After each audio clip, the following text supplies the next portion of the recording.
పాకిస్తాన్ తో భారత యుద్ధం అంతకంతకు భీకరంగా మారుతుంది.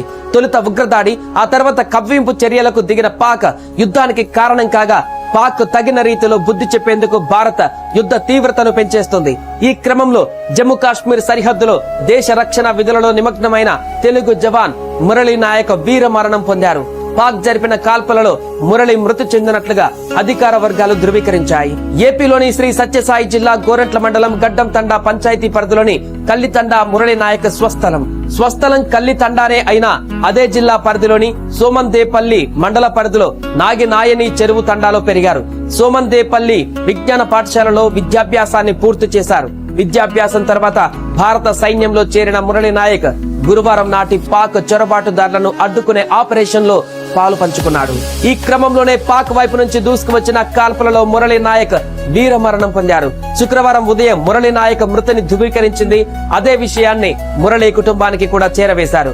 ఈ వార్త విన్న వెంటనే మురళీ కుటుంబం కుప్పకూలిపోయింది. రేపు మురళీ పార్థివ దేహాన్ని ఆయన స్వగ్రామం అయినటువంటి కల్లితండాకు చేర్చనున్నట్లుగా సమాచారం. మురళీ మరణ వార్తతో ఆయన స్వగ్రామంలోనే కాకుండా ఏపీ వ్యాప్తంగా విషాద ఛాయలు అలుముకున్నాయి. ఈ విషయం తెలిసిన వెంటనే టీడీపీ అధినేత ఏపీ సీఎం నారా చంద్రబాబు నాయుడు వీర జవాన్ మరణానికి సంతాపం తెలుపుతూ ఒక ప్రకటన విడుదల చేశారు. యుద్ధంలో మురళీ నాయక్ ప్రాణాలు కోల్పోవడం బాధాకరమని ఆ సంతాపంలో చంద్రబాబు పేర్కొన్నారు.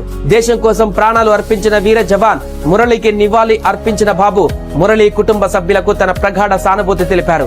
జనసేనాని డిప్యూటీ సీఎం పవన్ కళ్యాణ్, మంత్రి నారా లోకేష్ లు కూడా మురళి వీర మరణం పైన సంతాపం తెలుపుతూ ప్రకటనలు జారీ చేశారు. మన తెలుగు బిడ్డ మురళీ నాయక్ ఈ జిల్లా వాసి. మురళీ నాయక్ ప్రాణాలు కోల్పోవడం చాలా బాధేస్తుంది. వీర మరణం, దేశం కోసం చనిపోయారు, బాధేస్తుంది.